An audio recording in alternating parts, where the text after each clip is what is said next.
Penobatan Raja Charles III masih menjadi perbincangan publik usai Pangeran Harry jaga jarak dengan keluarga kerajaan pada momen penobatan ayahnya.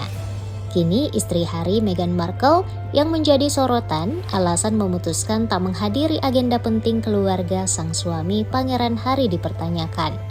Ya, Meghan memang memilih untuk tak ikut bersama Pangeran Harry memenuhi undangan penobatan Raja Charles III di hari tersebut.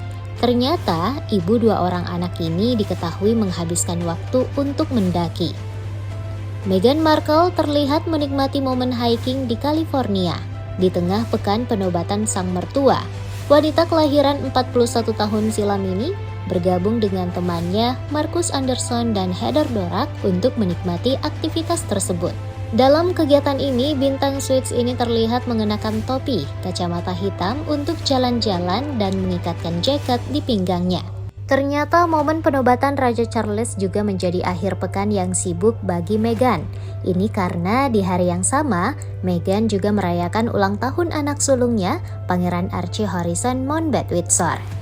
Ulang tahun Archie yang keempat ini memang bertepatan dengan penobatan Raja Charles, yaitu pada Sabtu 6 Mei 2023. Untuk merayakannya, mereka melakukan pesta sederhana di rumah. Di samping perayaan ulang tahun Archie, Pangeran Harry diketahui menghadiri penobatan sang ayah sendirian.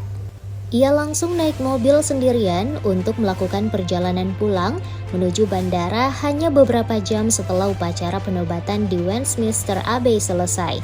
Di malam yang sama, ia mendarat di Los Angeles.